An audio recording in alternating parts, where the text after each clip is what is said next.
Well, hi all. This video is going to be looking at the attribution theory. Now, if we look at the OCR specification, there's a number of different things you've got to know on here. So we've got to know about Wiener's model of attribution, the stability and causality locuses, the controllability dimension, which was added a bit later, learned helplessness, and mastery orientation. So there's an awful lot of key terms that we have to know here. Now, the attribution theory is related to what we attribute success and failure to, and how it affects our participation and performance in sport afterwards. It's also linked to motivation and can be particularly important when we're especially focusing on young novice athletes. And attribution, if you were to put it in the most basic terms, is the process of giving reasons for behaviour and reasons for different events occurring. So that's what we're going to be looking at during this lesson. So an example there might be we played badly today because the weather was poor. We've attributed that performance to a particular reason. So I suppose the big question is, why is this important? So knowing attributions can help athletes and can help us to understand loads of things, such as how to keep an athlete motivated, the athlete's expectations about their own and others' abilities. It can help an athlete improve their performance, and also how to achieve satisfaction with their performance.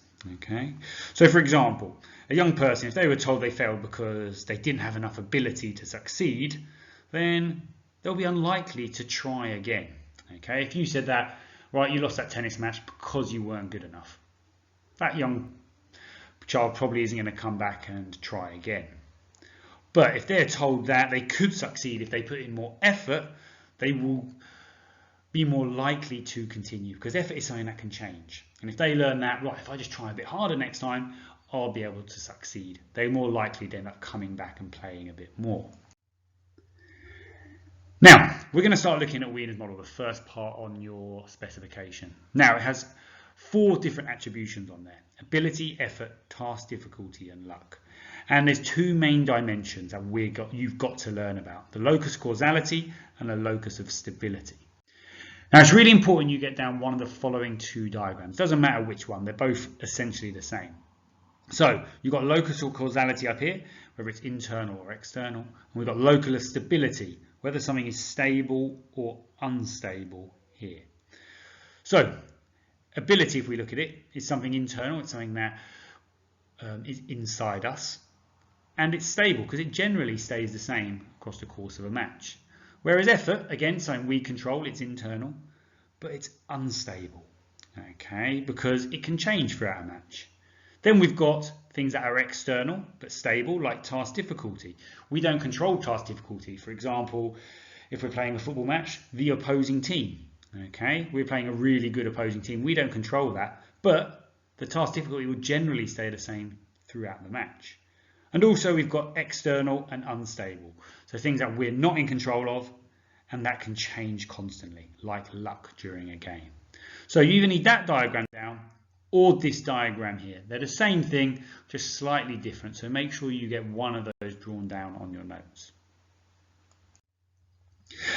Now, on your specification, it clearly states you've got to know about the locus of causality. So, locus of causality is that vertical dimension. Okay, internal always relates to the things within the individual, things such as effort and ability. They're things that we control.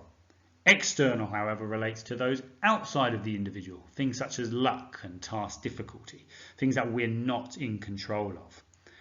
And what's really important to understand is that this locus affects the performer's motivation and their sense of pride. Okay, so when we're linking back to the locus of causality, we're always going to go back to motivation and their sense of pride. So if we look at sports performance in general, a coach should attribute failure to external causes, and that again helps with their confidence and helps give them reassurance. Okay, and external factors sort of take away the responsibility of loss from a player. If we say it's down to something external, then the player doesn't feel responsible for that particular loss. An internal attribution should always be used to reinforce success. For example, if they win, it's down to their ability. And internal attributions would elevate someone's confidence and sort of help their future expectations. They'll think they'll go on to win more because that success was down to their ability, for example. And failure, on the other hand, you put down to external factors such as bad luck. So failure is just usually going to be seen as something that's a temporary setback because it's external, okay? Not under your control. It will probably be something you can change later. Now, the next locus we're going to learn about is the locus of stability. Now, stability is that horizontal dimension usually on Wiener's model. Now, stable suggests that the element is permanent. Okay, so when we're looking at locus stability, it's those things like ability, task, difficulty, they're things that stay the same. Whereas things that are unstable suggest that it's temporary and can change. So if you think about it, effort, luck during a game can both change. So that's why they are unstable. Now, these particular things affect the performer's expectations and belief for their future performance. So if we attribute to things on the locus of stability, it will affect their belief for future performances. Now, a big AO3 issue here, because AO3 is one of those things you want to bring into 10 markers, is this isn't actually a sport-specific model. For example, task difficulty can often change during an actual football match or tennis match or netball match. They might bring on a new player and suddenly the task difficulty is completely different. But what we can do is we can apply this to sport in a general sense. So the general idea that you've got to try and get across in an answer. Always attribute winning to stable factors. Okay, the individual is going to be motivated to achieve again. And we want to attribute any failure to external factors. They're more likely to try again as there's a good chance that the outcome will change. So a third dimension was later added to Wiener's model. His original model was all about the locus of stability and locus of causality, but then this third dimension of the locus of controllability was added in.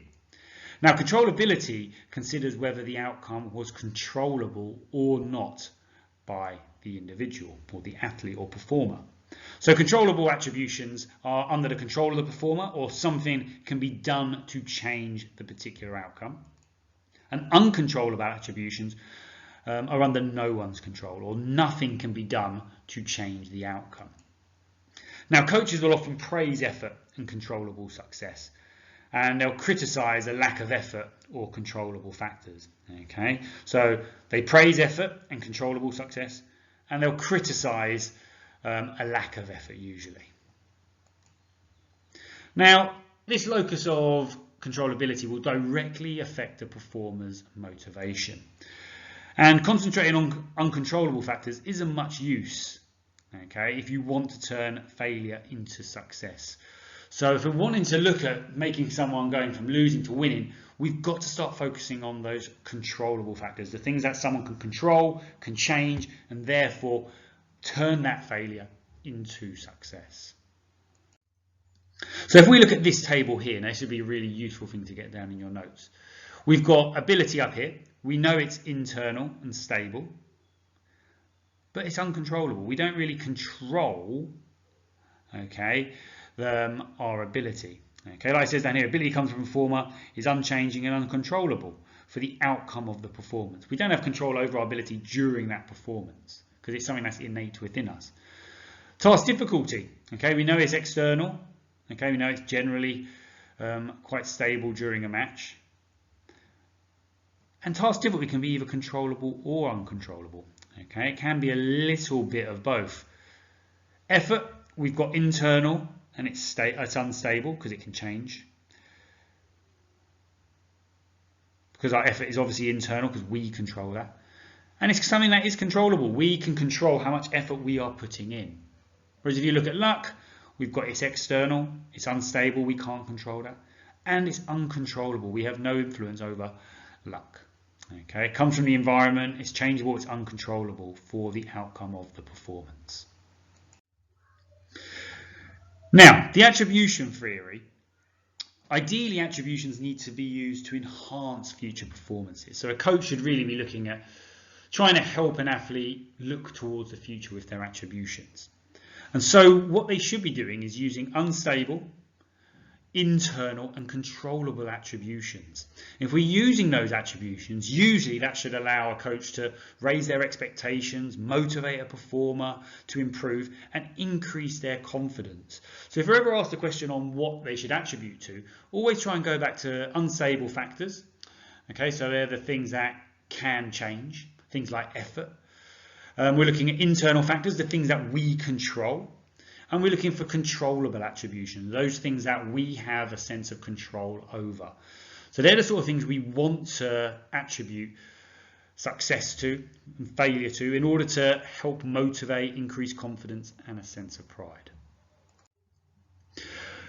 Now we've also got this concept of the self-serving bias. Now self-serving bias is a tendency for a performer to attribute all their success to internal factors. Okay, it's always down to ability and effort, and this gives them a feeling of satisfaction and increased motivation because all success is down to internal factors.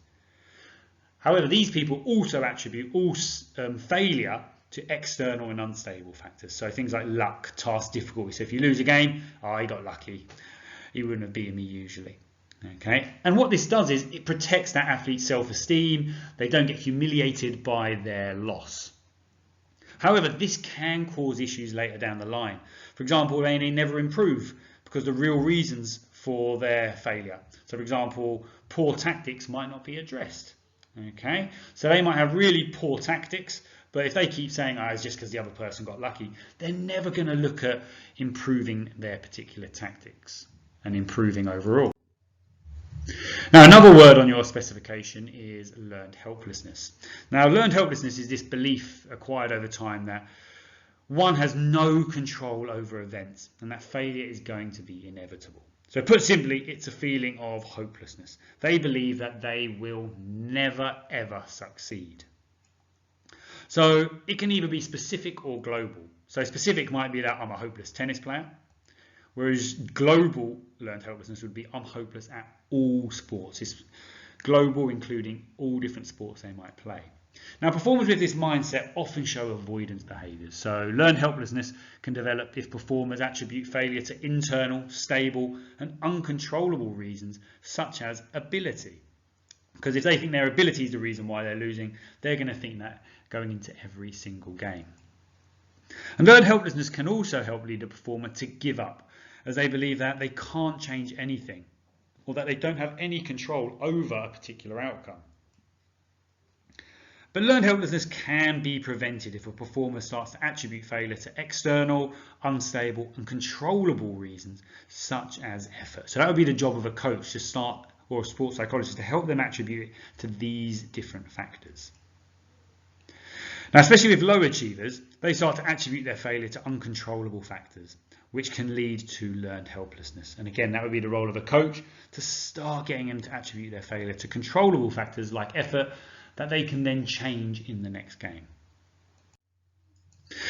Now, mastery orientation is the view that an individual will be motivated by becoming an expert or a master in their sort of skill development. Okay, these are the sort of people that seek out and gain confidence from acquiring new skills, new techniques. And they believe that failure is a learning experience, okay, and that if they persist, they're motivated to be the best that they can. So they use that failure to help them learn how to become better players. And this means they're in control of their performance and show approach behaviours rather than any avoidance behaviours. And those with this mindset are the ones who are going to attribute performance to internal, unstable and controllable factors. Okay, it means that they're more in control of the outcomes and they're more motivated to improve.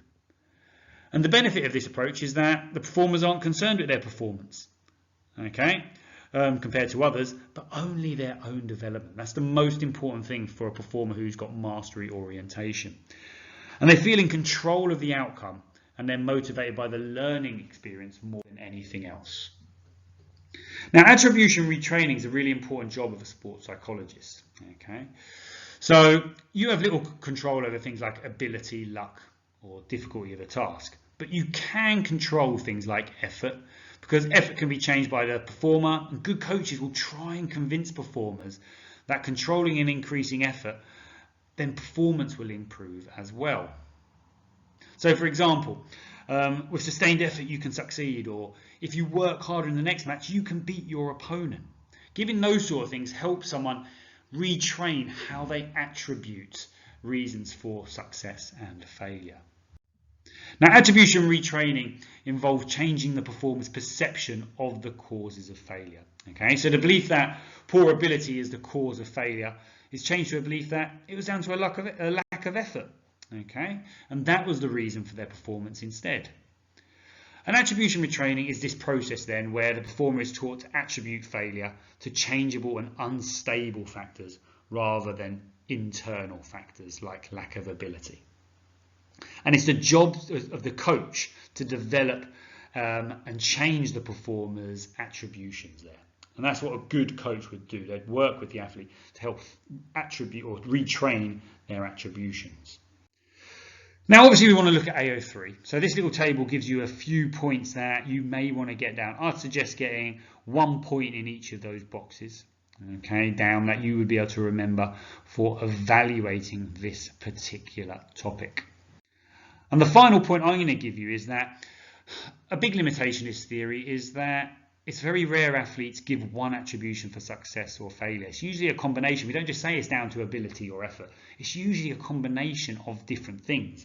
And that's what can make attribution training very, very difficult, because you are probably going to end up working with internal, external, stable, unstable factors. An athlete will never just give one reason. Right, I know that was quite a long video, but there's an awful lot of information in this particular topic that you've got to understand. So make those notes and then we'll go through it in the next lesson.